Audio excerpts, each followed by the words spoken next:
Have you been feeling lonely or having a hard time growing your network, making friends in this digital environment that we find ourselves in today?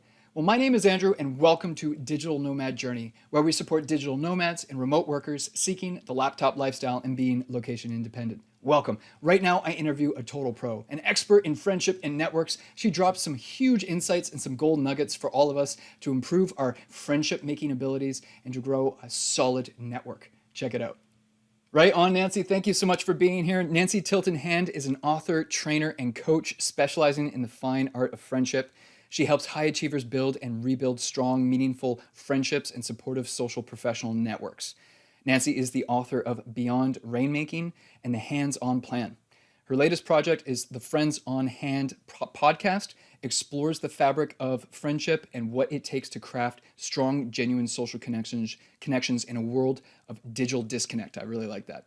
Nancy lives in Memphis, Tennessee with her husband and two terriers. She is a master sourdough baker, longtime photographer, and avid dahlia grower who enjoys hiking, travel, and kayaking. Nancy, thank you so much for being here on Digital Nomad Journey. And there we go. There's the dahlia. You know I had to, right?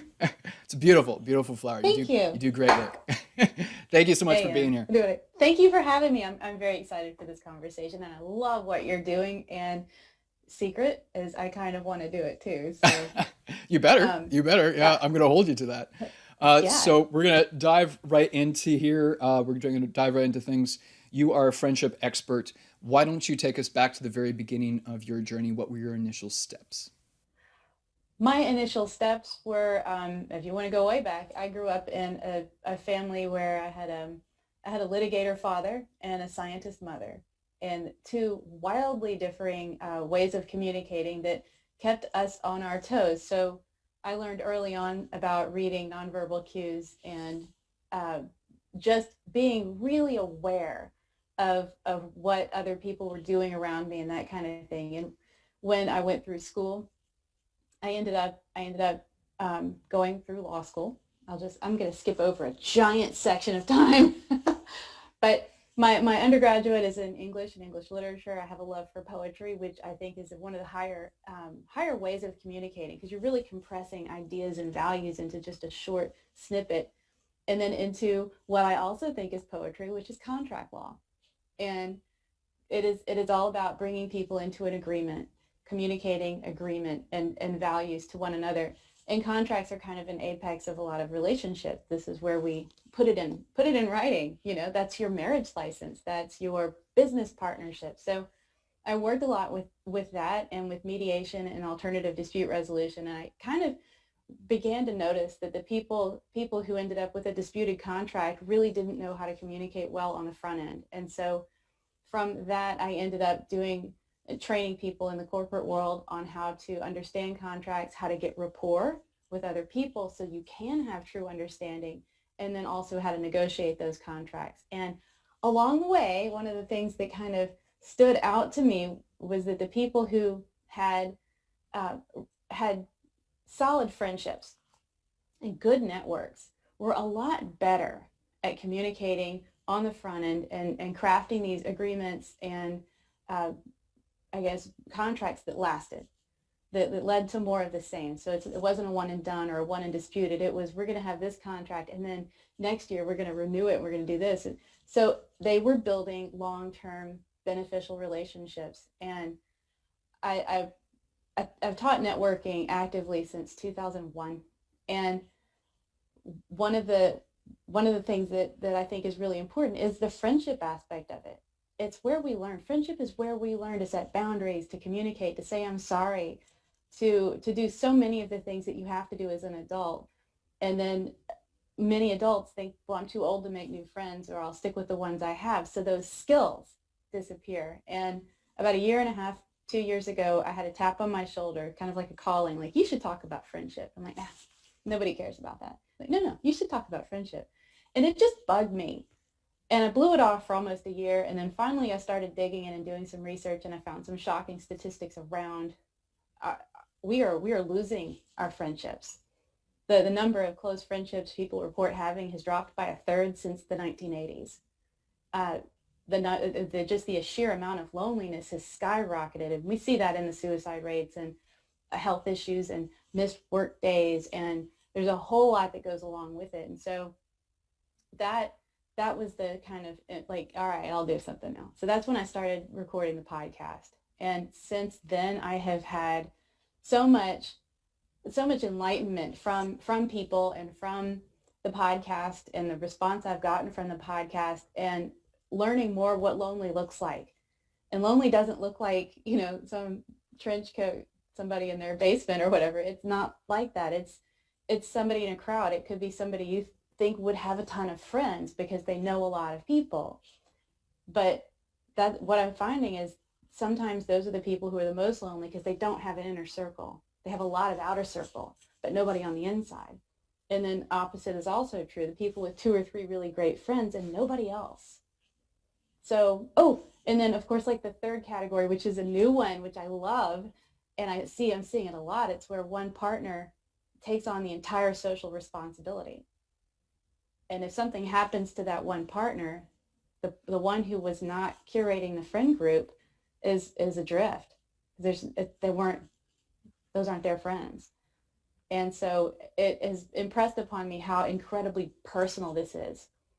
Like, nobody can go make your friends for you, just like they can't go to the dentist for you or take your test for you.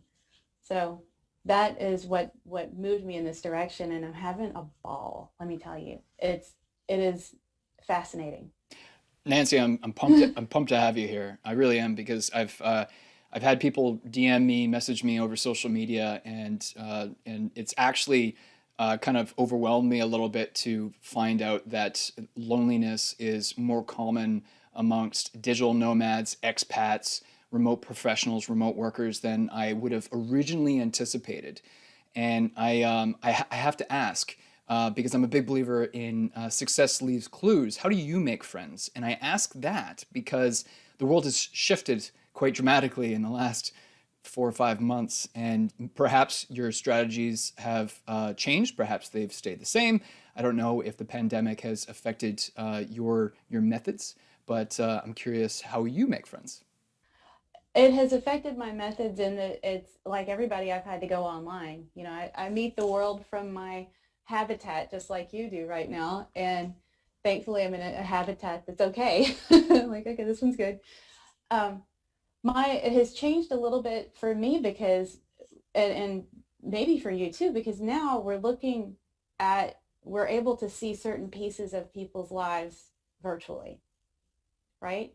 And not everybody's online, which is a whole other issue. But those of us who are online, and we have, you have friends, I have friends that, Facebook friend kind of people. I have a bunch I haven't even met yet, you know, and I imagine everybody does. But what I've been doing is, I don't want to say I'm intuiting things because it's not that. It's an interest. When I'm interested in reaching out for somebody, I look at something about what they're doing that interests me, even a little bit.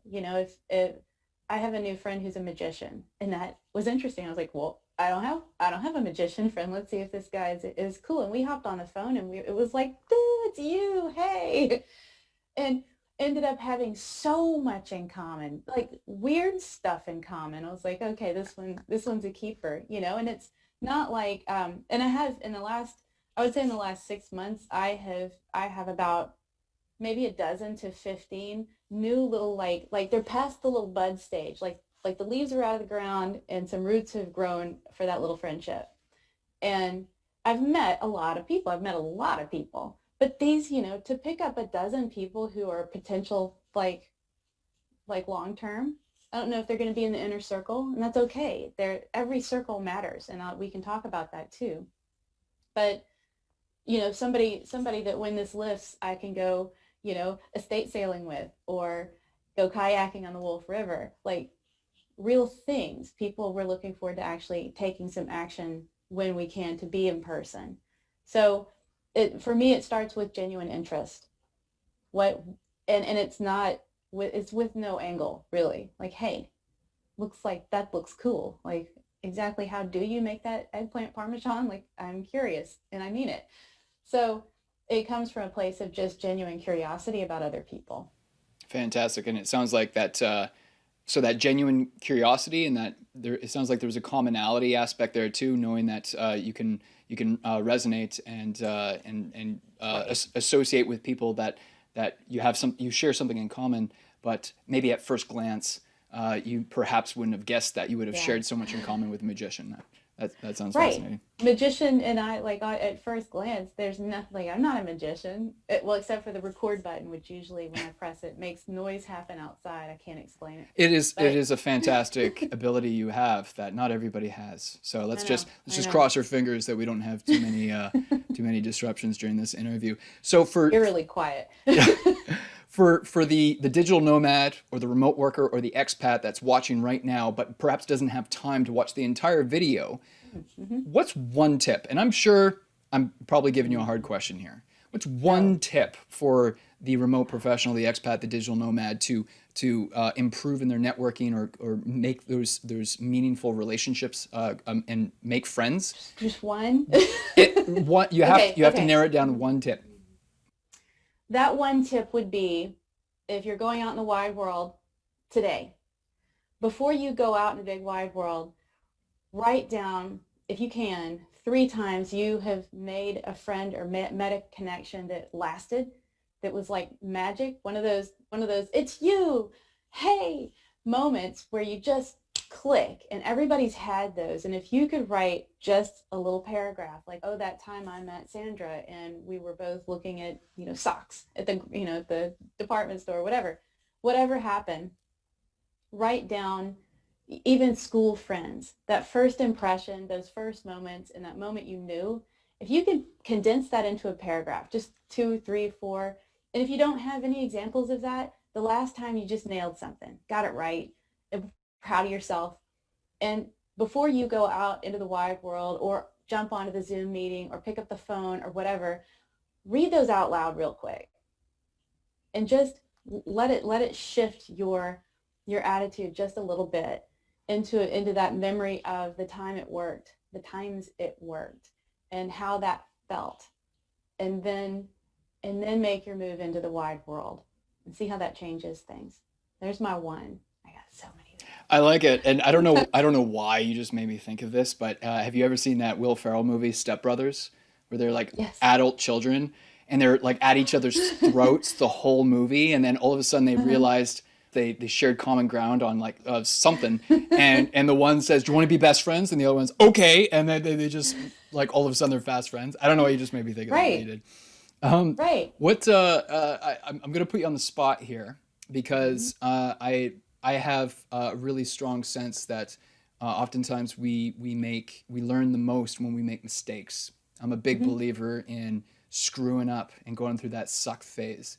I was hope Failing forward. Exactly. And I was hoping you could maybe isolate a mistake you've made in that friendship process. Was there a time where, ooh, like, and it stings. It stings when you still think of it to this day. You're like, why did I do that? Why did I say that? Was there Yeah. a networking mistake, something that if you could go back in time and skip that mistake, you would, but really in the big picture, you know that you had to make that mistake to get where you are today. Wow. That's a loaded question, and I have two that come to mind, and I'm going to go to the success story because we're still friends. And how about that? And this is someone who actually pulled me out of a class 5 rapid. Um, there was a dispute between friends, and both very, very alpha, very convincing, and in the same ring of my friend group. And because I couldn't tell who was telling the truth, I quit both of them for a time. And they both felt utterly and completely dismayed, like betrayed by me, because I wouldn't back either of them up. I'm like, no. And I don't know that I would do anything different there, because I still don't know who was right. You know, they aren't friends, but I've been able to reestablish friendships with both of them. And I can give you a professional one. Not really. I don't know who was in the wrong, but there was a misunderstanding at the beginning regarding how we would how we would move forward with clients that came into a program. And my understanding was that we would be able to work with people independently. And so I did, because it was so completely different from the entire program. Um, and that was, it was a cutoff. And that a lot of people will do that, the full cutoff, without having a discussion about it, because I think that we could have worked that out if we'd sat down and talked about it. And she was like, nope, you're out. Oh, look, oh, but you know, let's talk about it. No. And so I wish that had gone differently. And I think that if we had both taken a minute, or if she had been willing to really look at it and work something out, we would have had a really great collaboration going forward. And it was, you know, I don't know what to tell you about that, but those are two fails that I've had. And I have learned absolutely a little bit more about clarity on the front end, and not especially with business collaboration, to make sure that everything is really covered and understood on the front end, especially when you don't know that person very well. And And that that's that comes back to your experience with contract law. absolutely, Hmm. yeah. So Yeah, I see how that ties together. and you can understand also how for me that felt like a super gut punch, because I'm like, wait a minute, this is what I do. But Yeah, you know, we're always learning. There's always going to be an edge to the envelope somewhere. I touched it. I pushed it a little bit. So there you go. understood. Thank you for sharing that. Sure. So, what are some of the challenges that you see many people coming across these days regarding making friends, and what can they do to overcome in spite of those challenges? Time is probably the biggest one, and it's a big one, especially for people with kids. And if you're at home, you know, and you've got 1,000 people running around, and you don't have that time alone for yourself. If you don't get the time alone for yourself, it's kind of hard to say, I want to go be with friends, or boy, I sure need to pick up the phone and call, you know, so and so. You just want to get your space and be alone. So time is a big one. And to that, I say, um, if you can text, that's a good thing. And the my favorite text is basically, I thought about you, saw something, heard something, something came to mind today. You crossed my mind. I hope you're doing well. And just drop that. Drop it in a text. You can even copy it to a bunch of friends at the same time. And you'll hear back from maybe one or two people like, yeah, it's, you know, there's fires out here in California, but we're doing okay. Or, you know, slept in today. I hope you're okay too. Whatever it is, but you have that moment. It's a touch point, and it's for no reason. And the difference between reaching out with a story, or something to share, or a question, or hey, you know, how do I boil shrimp? Can you, whatever. It's it's no reason, and it has the same feeling as getting a postcard from somebody. You know, that you know, it's, you know, 10 o'clock on a Tuesday morning, and Andrew thought about me just to check in. So sending that, you know, no reason, just thinking about you, hope you're doing well. You're not asking a question, you're not asking for a response, but you're letting them know that you're thinking about them. In the middle of your busy day with kids running around or whatever, you can still do that, and then go get your time too. Hmm. You're making me think of something just that happened over the last couple of days. During the time of this recording, you just mentioned it. There are awful fires happening in California. It's the worst fire season that they've ever had. Once again, because I remember them saying that last summer. It just seems like every summer is the worst season they've ever had. And I was messaging my friends who live in California. I was also messaging. I have a massive network in Vancouver. I used to live in Vancouver, and there's been multiple days in the last week or so where Vancouver recorded the worst air quality on the planet. So, and in another life, I was a railroader. I was a train conductor for CN Rail, and What? yeah, Oh my and God, that's so freaking cool. well, I think about my boys. I think about my colleagues that are still switching rail Yeah. cars in the yards, putting trains together, taking trains apart, and they're out. Oh And my it's a gosh. very physical job. I did it for 4 years, You and don't want so to be breathing they're that. outside breathing in all this smoke and ash, and so I found but in that situation I was literally there was a motive, an Hmm. alternate ulterior motive There to you go. reaching out to them because I just wanted to know that they were okay. And thankfully, everyone Right. responded saying that they're okay. So in that situation, I wasn't reaching out for no reason. I was reaching out for a reason. But I see what you're saying. Reaching out with no expectation and Hmm. just to check in. So I see what you're saying. That's This is, you know, a good day to check on your friends on the West Coast, your friends on the South, you know, on the Gulf Coast also, you know, A lot of people evacuating right now. So when things like that happen, always check on your people. Always. What are some routines, habits, rituals that you follow as far as making friends and creating this healthy networking environment? What are some rituals that you like to deploy in your day to day or your weekly or your monthly routine? My favorite one, I call it check yourself before you wreck yourself. I knew you'd like that. And basically, um, if you're familiar with a gentleman named Mr. Rogers, I he am. I am. have you ever heard of a Dr. Carl Rogers? No. Okay, see, I call these the Rogers brothers, even though they weren't related. But they had one thing. Dr. Carl Rogers is known as kind of the father of talk therapy, modern talk therapy. So he was the one who really brought that into the scene therapeutically, and he advocated that therapists go into a meeting with their clients with no preconceived ideas about that client. And what they found was when the therapist was able to suspend their beliefs about that person, their presuppositions, the stereotypes that go along with that type of person, etc., that the therapeutic outcomes were amazingly better, like measurably better, because the client felt open and accepted. So that the time between starting to talk and actually getting to the meat and the raw and the real stuff that they needed to work on was minimized. And so if you can, I called it unconditional acceptance, right? And that's tough. Like if some bozo has done bad work on your car or whatever, and you've got to go into that place and deal with them, it's really hard to get into that unconditional acceptance. But what you can do is before those interactions, and again, before you get on the Zoom call or make the call or pick up the phone, and like if there's 1,000 things going on and you've had a bad morning and you've got coffee spilled somewhere, don't answer the phone. Let it go. Let it go. Call them back. It's okay. Because you're not in the right frame of mind. That's You're right. protecting your perspective in that current moment. Yes. Okay. So think in that moment, what is my best case scenario about this Zoom call, this comment I'm about to make on social media, the phone I'm about to pick up?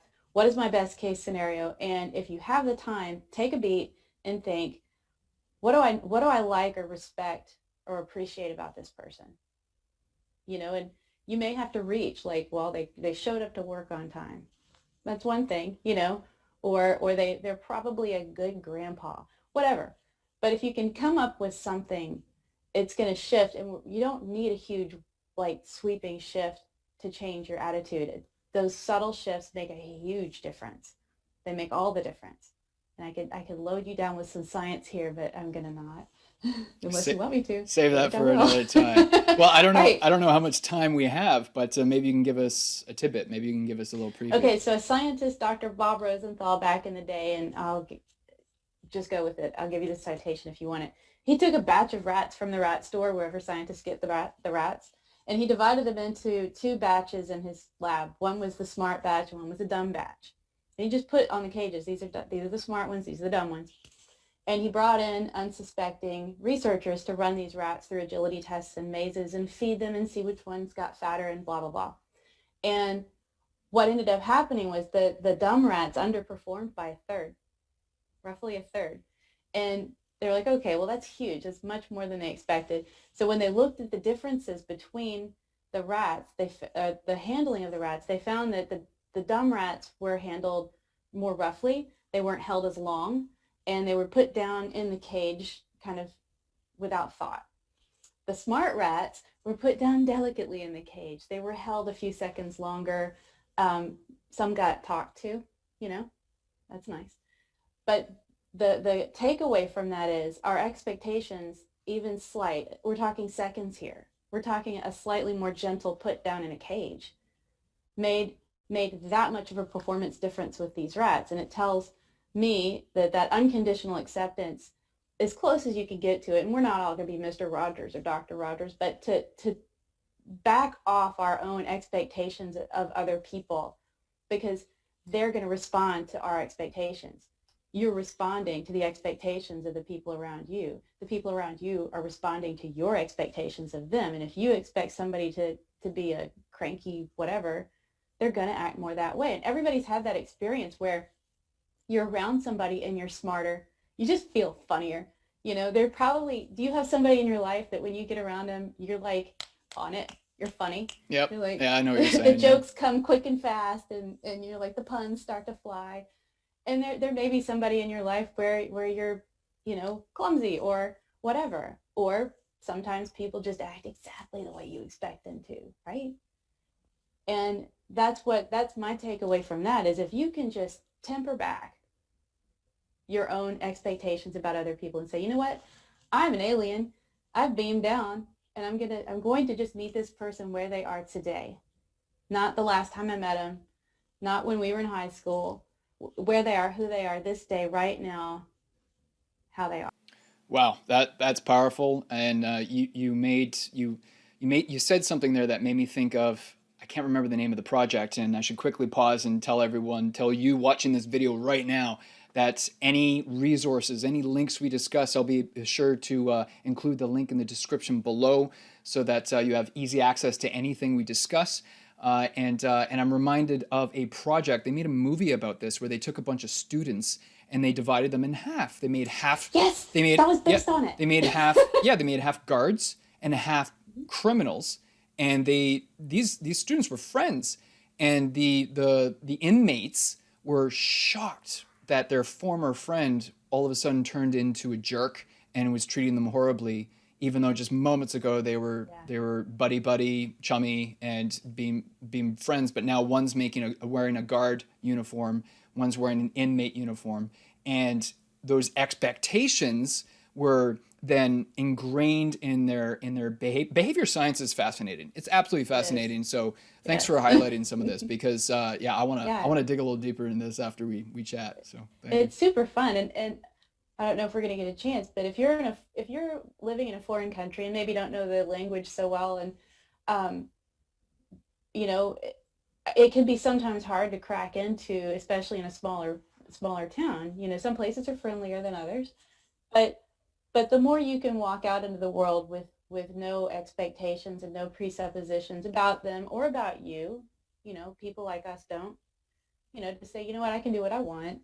I can be who I want here, and open up to other people in a way that you're interested in what they're doing genuinely, and withhold judgment about them. I have to say, because obviously I surround myself with a lot of digital nomads and remote workers and expats, the kind of nomads living the minimalist lifestyle, hopping around the globe, learning about different cultures, different religions, and what have you. And I find that that personality type is more open-minded for other perspectives and other peoples and other cultures as well. I find every time I expand my bubble, expand my understanding, and I can grow my understanding of the world, I just live a more fruitful life. And this ties exactly into what you're describing, which is why I think the digital nomad community is such an outgoing and friendly community, because for the most part, we're very interested in other people, and we also live a very strange lifestyle compared to the traditional model. So, right, yeah. right, and that's the world is full of wonder for a digital nomad. I mean, it has to be, or you wouldn't be out there doing it. Exactly. Right? So, and on that point, I can't have a conversation with a friendship networking expert without bringing up digital interactions versus in-person interactions. There's pros and cons to each. Clearly right now we're restricted to digital interactions. However, is there a time perhaps in the future after the pandemic, is there a time where you will find yourself still accepting digital interactions, or is there a part of you that is just dying to get back into some in-person interactions? And I was hoping you could maybe dive a little deeper on that subject. Both. I like them both, and I will say, for the people who are new to actively networking, I think doing this online is actually a good idea. And I say this because when I teach networking, I often hear it's hard, like going to a conference or working at like in a ballroom. It's hard. even big parties can leave people exhausted. And I think I figured out why. And it's because it's so athletic. Because here I am, you have my undivided full attention. We're having this great conversation. Now, if we were in a big ballroom and I knew that there were people that I wanted to talk to, we would sign off and leave this conversation. I would turn to the next person, shake this whole conversation off, re-engage completely. And that is mental agility right there. It absolutely can be, I have to say, if you're not tired at the end of a party or networking, then you didn't do it right. Because to be able to lift, shift, and refocus is kind of athletic, to be honest. So I miss that part of it. Honestly, the what I miss most is dinners out, to be truthful. I miss being around the table with my friends. And that's kind of the one, well, that and like kayaking and rafting and things like that. But the active stuff and being able to sit around a table and have some wine and just like talk like that. I miss that part. But I think that this is a great place to cut your Cut your teeth? Yes, thank you. In a networking situation where you don't have to lift, shift, and refocus as easily. You can end a conversation, take a few beats, then call a friend or whatever. So you've got more control over the time between interactions, and I think that's actually really good for a lot of people, and it's a great way to learn. And I will continue to interact and meet people online. Absolutely. It has been a joy. And it's one of those things, like Tony says, it didn't happen to you, it happened for you. I have met some really, really cool people that I wouldn't have met any other way. I have a magician friend and a digital nomad friend. Yeah, as long as we're on that note, you and I met and connected at Tony Robbins' first ever virtual UPW, Unleash the Power Within, which he That's held, right. what was that, almost 2 months ago now. And Yep. and it just goes to show He's a you. little plant right now. Yeah, it just goes to show you how valuable these virtual events are when a person like Tony Robbins is clearly embracing the technology and this new way to network, this new way to share your message, share your vision of the world. And even when the pandemic is over, it's only prudent to assume that there's going to be a much higher adoption rate of digital interactions because human beings are habitual creatures, and now we've all adopted this digital environment, and I have no doubt that we're going to be going back to doing in-person events when a vaccine rolls out and those options become available to us. However, there's going to be that higher adoption rate of digital events and digital networking that I don't think will ever disappear from now on. It's always going to, because otherwise you and I would have never connected. Or what were the chances? What would be the chances if we went to an in-person Tony Robbins UPW? What were the chances you and I would have connected? Maybe, maybe not. And I don't know if I would have met as many people as we did in that virtual environment. So, and it's powerful when you meet like-minded people. And having a forum like that where you are all together to do something, and again, even with that, you're in Canada, I'm in Memphis. If Tony's thing had happened out in California in the real world, I don't know if I'd have made the trek, not entirely convinced, but having it online, I was like, I can do this. I couldn't agree with you more. It was my first Tony Robbins event. I had never been able to make the trek before. Same. And so the price point came down, and there was no reason not to. In my personal experience, I was actually on lockdown. I had just returned to Canada, and I was doing a 14-day quarantine self-isolation. So I figured, what better time to do a 4-day virtual conference than when you're on lockdown? Totally. Worked out. Yeah. So and that is the beauty of it, right? Now we can offer things and offer trainings in a way where people can do it right from their own little habitat without leaving, without having to get a pet sitter or a kid sitter or travel in a hotel. You can do it all from right here, and I think that is beautiful. Right on. And I want to ask if friendships have an end date, and the reason why I'm asking is because like that. I just listened to one of your podcast episodes, and for you watching this video right now, I'm going to include Nancy's podcast link in the description below. If you're looking for a great podcast, you have to check this thing out.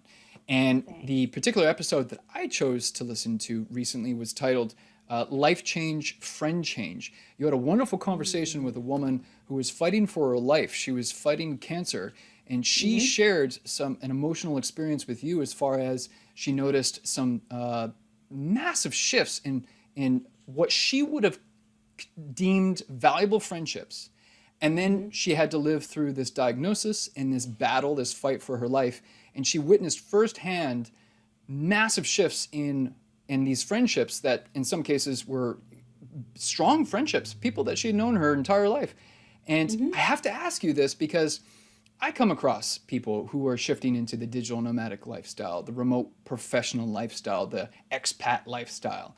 And all of a Mm-hmm. sudden they're noticing some friendships dissolve and fade away.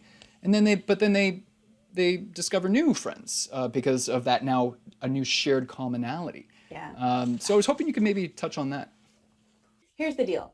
You have your inner circle and your outer rings. And what I think happens during those massive life changes is you're going to, some people are going to be like, you go visit a friend and they have a cat that runs behind the sofa and hides.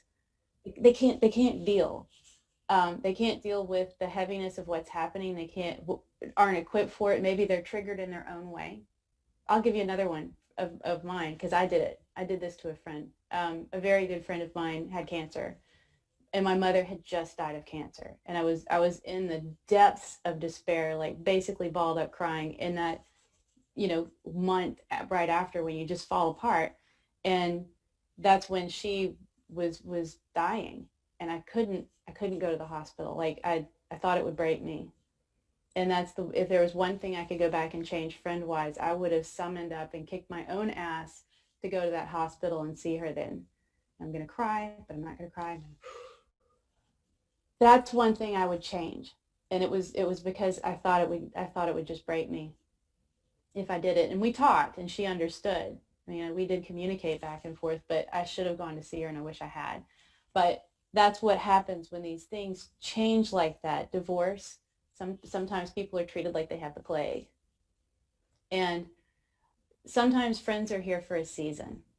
And when you go through a shift like that, the friends that fall away immediately, we're going to fall away anyway.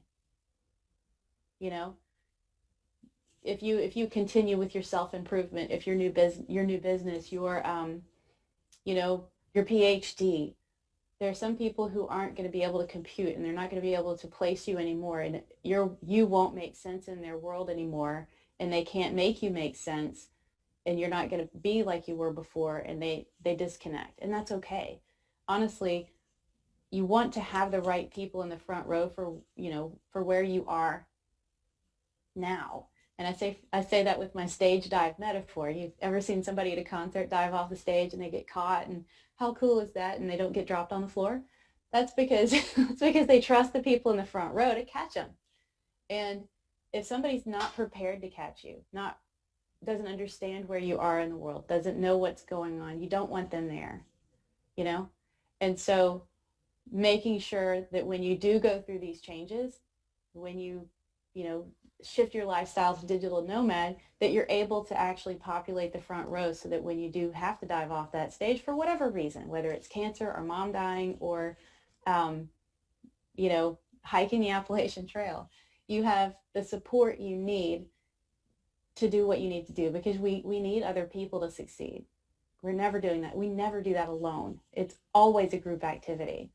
And so I say the ones that fall away right then are meant to fall away. It doesn't mean they're not going to come back into your life, but there's a shift in that. The inner circle goes like this, and some people come in from the outer circles, and you get some new people. When my mom died, I had a dear, dear friend disappear. And for about 3 months, I didn't hear from him at all. And 3 months later, and I was like, where did he go? Like, and I didn't know how to call him and say, what the hell? Like, things are happening here. Where are you? 3 months later, I get a 3-page, 8.5 by 11, front and back, handwritten and, longhand letter explaining that he didn't know how to handle it and how sorry he was and his condolences. But it took 3 months for him to be able to craft his thoughts around it. And we're still very close friends, and I get it now. But, he's a little bit more Spock and technically inclined, and he just didn't know. He said, I felt like if I tried to interact with you, I'd screw it up and do it wrong. Hmm. And so he didn't. Fear And was one of holding the him back. things, right, and he'd never been through that. He's both living parents and whatever. But so I think the fear of getting it wrong, of doing more damage than good, often keeps people from stepping up and saying, I'm here to help. Or if you need to vent or have a beer, or go get a cupcake, I'm here. We don't have to talk. Yeah, You know, that's powerful. Thank you for sharing that. You said something just now that that kind of cupcakes.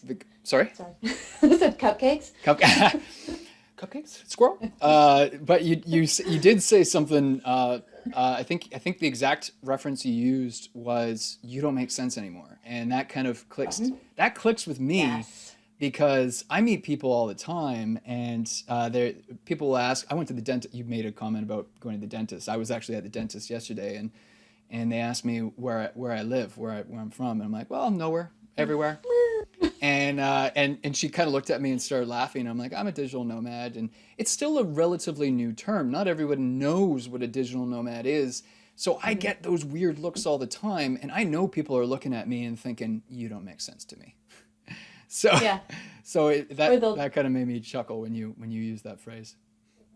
and I imagine they try to put you to like try to contain you, like put you in a container that they know, or can, like, he's a gypsy, or you know. Yeah, and sometimes yeah, people have a very negative connotation to someone who's kind of a drifter, and I wouldn't call myself a drifter, but Sorry, there's that's awesome. but some people hear digital But nomad or yeah. nomadic lifestyle, and they picture a drifter. They picture someone living on the streets or what have you. But it's an interesting lifestyle, and I accept that I don't live a traditional lifestyle, and I enjoy explaining when people show interest.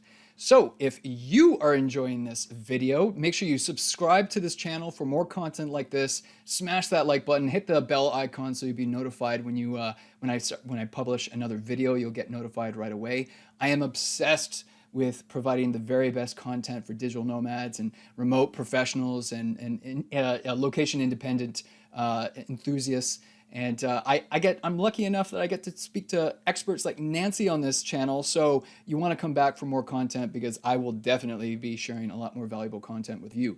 Now, Nancy, I know you have an event coming up. I was hoping you can share a little bit more details with us, and specifically how that relates to the digital nomad watching this video right now. I do have an event coming up, and it is about crafting meaningful friendships and strong professional networks. And essentially, there was a time in everybody's life when it was easy and fun and natural to make friends and connect. And then, life happens, and pandemics happen, and school happens, and you try to do it the right way, and networking takes on kind of a sleazy tone. And this is about coming back into alignment with yourself and building those networks and friendships in a way that is completely congruent with who you are, and gives you the flexibility to put the right person in that front row no matter what you're doing. So day one, we're actually going to cover the ins and outs of finding values and aligning and finding your ideal people, and crafting a plan and a path for populating your life with people who are going to be beneficial and be mutually beneficial as well. Day two, we're covering connection, and we're starting with rapport skills, and we're going to go in depth in some of those. You'll learn how to get in and out of conversations elegantly. Sometimes you have to walk away. Sometimes you have to say, shut it up. You're going to learn how to do that in a way that is respectful and leaves the door open for more communication. We'll learn a little bit about dealing with difficult people. And day three, we are going over cultivation and how to really manage networks, down to integrating networks together, how to ask for favors, how to refer people out. What do you do when someone you've referred bombs? How to manage those moments, and how to make sure that your professional and personal connections and contacts are viable and live into the future. So you building a healthy network and maintaining it with the least amount of time and the least amount of effort, and even now, right now, from your habitat in this lovely world. And it's live. It's 3 days. I actually have live music coming in from New Orleans. Oh I'm so wow. excited about it. Yeah. I have a blues and jazz guitarist playing for us on the lunch break, so I'm Oh, really excited wow. about that. I'm Very like, why cool. not? Yeah. Why not? Making it special. I Um, like that. Yeah. and he's a friend. He was one of my clients when I practiced entertainment law in New Orleans. Um, so that's what it's all about. And the thing is, your network is everything. And everybody, you've always heard like your network is your net worth, and it is who you know, and all that's true. Absolutely true. Wealth is one of the top reasons to have these great networks, because 70% of all jobs never get posted. 86%, these are LinkedIn stats. 86% of all clients and job connections come through your network. 86%. So that's like a given. We all understand that part, but happiness, friendships are the key to happiness, and there's ample research to back that up. Health, loneliness is akin to smoking 15 cigarettes a day. Yes, it has real physiological effects on your heart and your entire body, obviously, because your heart is pretty important. Um, and happiness. Did I say health, wealth, and happiness? Yeah, I got that. Oh, longevity was the other one. People with meaningful friend groups live a lot longer. So if you look at the blue zones, one of the key pieces and aspects of the longevity they find in those places is the community. And having that support group is just so key. So we all know about the wealth part. The other part is also important. And the thing is, nobody can do this for you. So you have to do it yourself. But you don't have to do it alone, and it doesn't have to be hard, and it doesn't have to take forever. You can make, just like you and I have met and made, I expect next year we'll be having conversations like this too. So, but you're going to be somewhere really, really cool, I imagine. What, you mean Canada's not cool? It is cool. Wait. It is cool, eh? Hey. I should have had my Canada cup. You squeezed in the A. Thank you for that. I did. Appreciate I that. sure did. Yeah. I'll take off. Take off, eh? I love that you went so deep into that. Thank you. I mean, I'm biased when I say this, but I find digital nomads and remote workers are more resilient just by Yes. the sheer nature of our lifestyle choice. Now, having said that, I wouldn't have weathered the COVID storm as well as I did if it wasn't for my network, if it wasn't for my ability to establish rapport, if it wasn't for those relationships that I formed, not only because of my professional skills and abilities, but the fact that people love working with me, and the fact that I had people reaching out to me saying, "Hey, Andrew, can you help us out with this? Can you help us out with that?"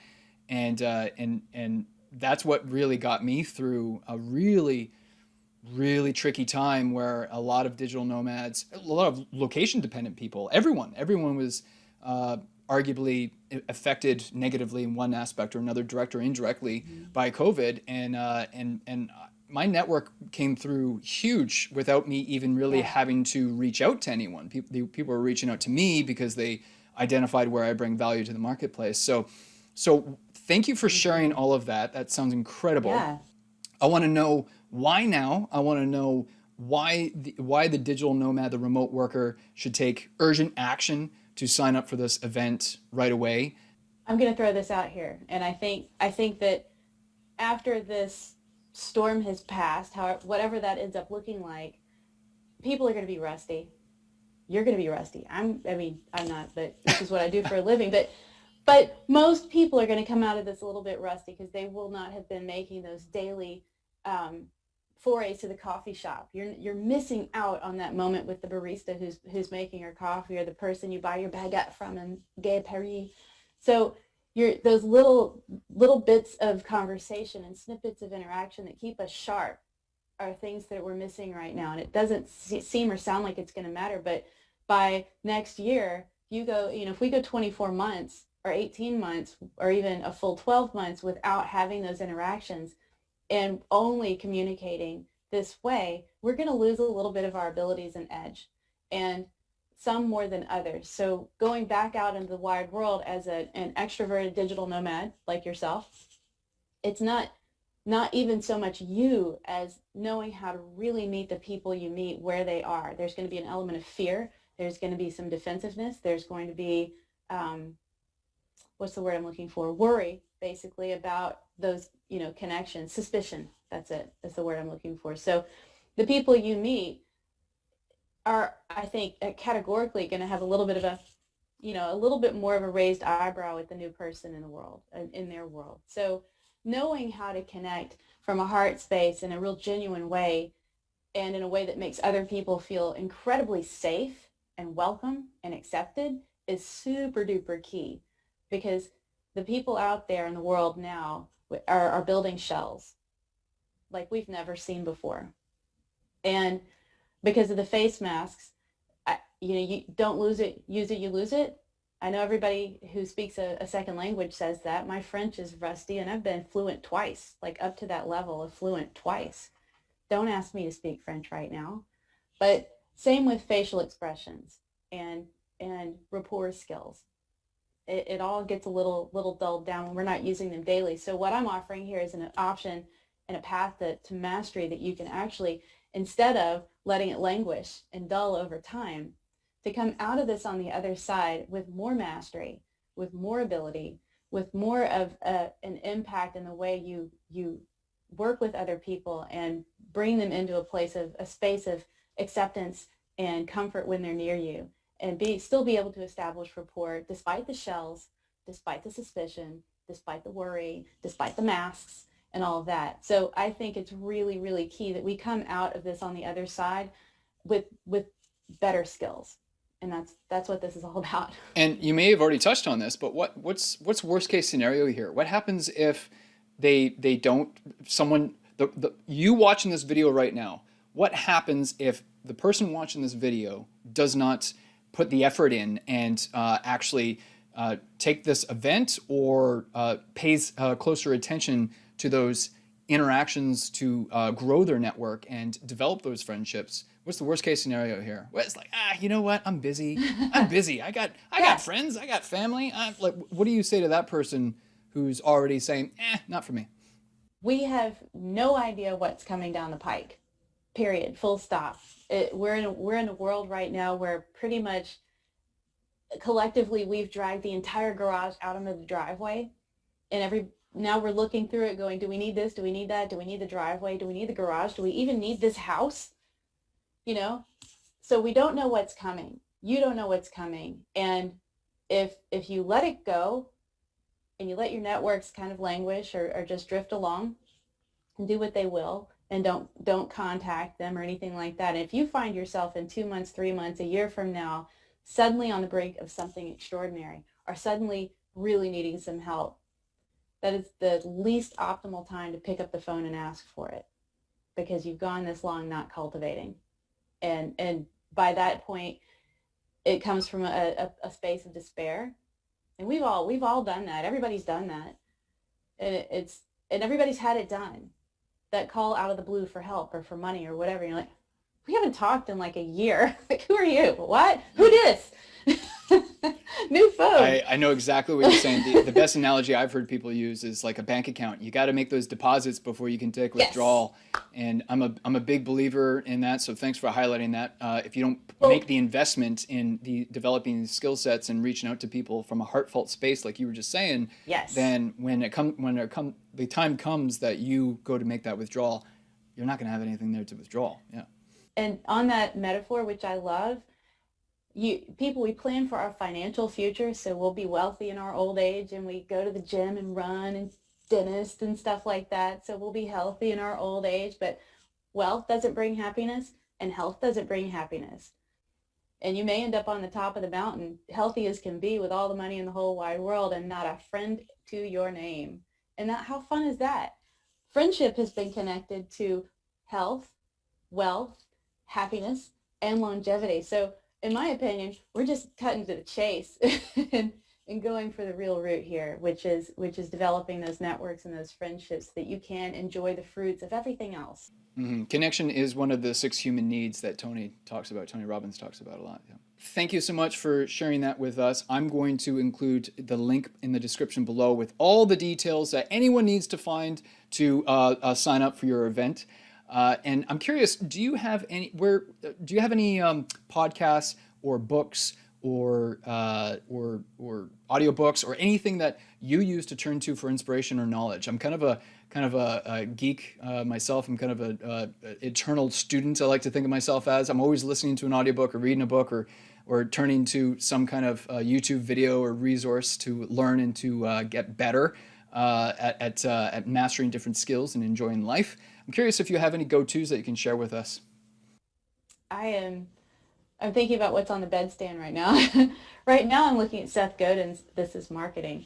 Um, and I love his work, but a go-to that I go back to over and over and over again is a weird little tiny book called The Subconscious Speaks. And it I first picked it up when I was in my early 20s, and it basically is about focus. And it is maybe all of 60 pages, and you can get it again. It was out of print for a long time, but my mom had it, and she said, you need to read this.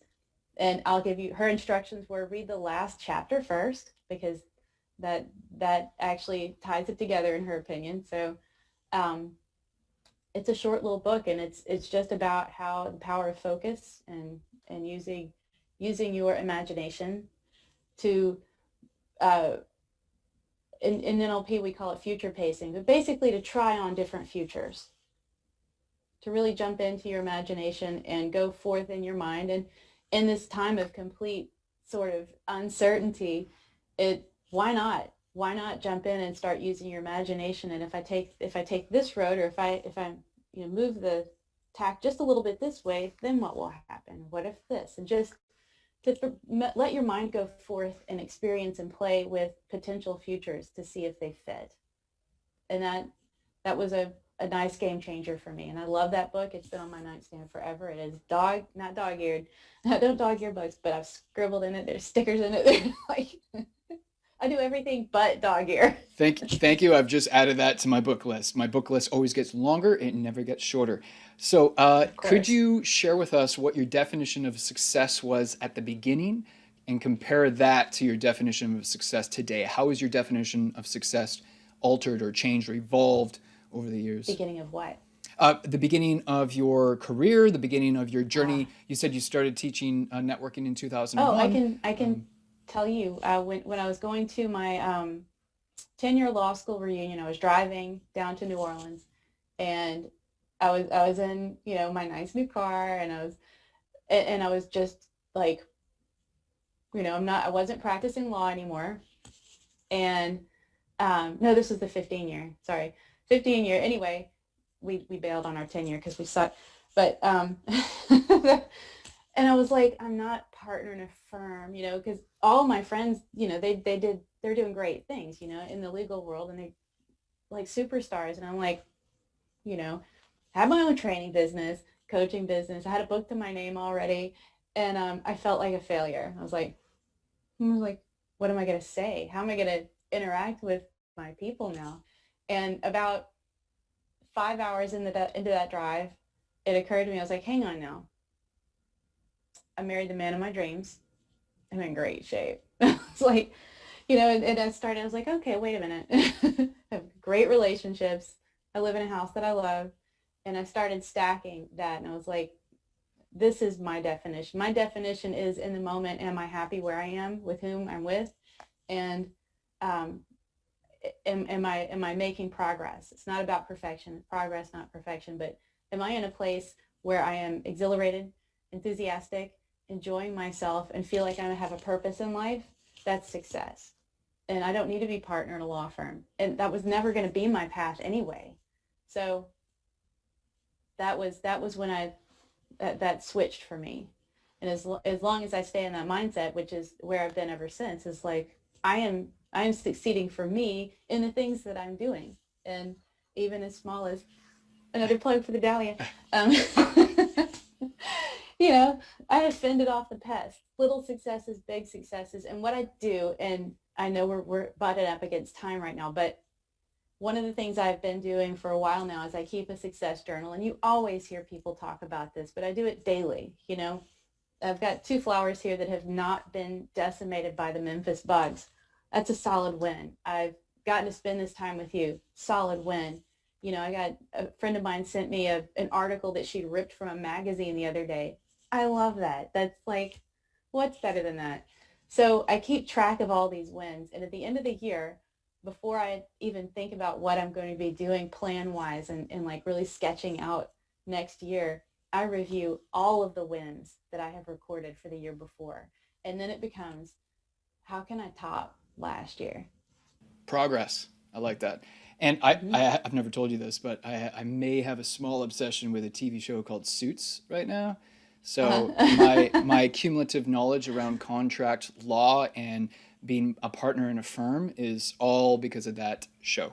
Uh, There you go. Here we are wrapping up the interview. And when someone ends watching this video, what are some action steps that people can take right now? Obviously, join your event, take your event. Yes. Besides Yes. that, though, besides that, the YouTube video ends, the video ends. What do they do? What do they do? I would say go text 3 friends. Just, hey, thought about you. Hope you're doing well. Easy as that. And when someone crosses your mind, reach out. Just as easy as that. Every time I do that, somebody crosses my mind, I'll send a text or a phone call or whatever. And I even posted a photo the other day. Inevitably, I was talking about you yesterday, or I thought about you this morning. It's we're communicating in another way. And when you have a connection with somebody and they cross your mind, I promise you, they're thinking about you too. So go ahead and say hi. Awesome, thank you. And You're welcome. finally, the question that I like to wrap things up with is not all heroes wear capes. Mm. Who do you see yourself being a hero to? Who is the ideal person? If Oh. you could just reach through the screen right now and say, "I want to help Mm. you." Who Yes. is your ideal person you are a hero to? If you want to have friends and connections and you feel like you're shy, you think you're an introvert, but you miss it and yearn to have those friendships and that group of people around the campfire or on a girls trip or a guys trip to Vegas or whatever, then it tells me that at some point in your life you have had a natural ability. You have a natural ability to connect that's been teased out, trained out, bullied out. Some way you have been turned to it to not use those natural gifts.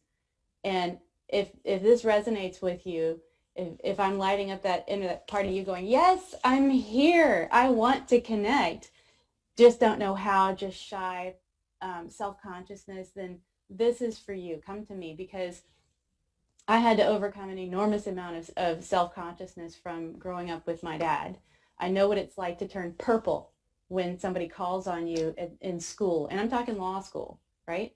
So me being even here is testament to how much I have had to undo of having it trained out, teased out, bullied out of me.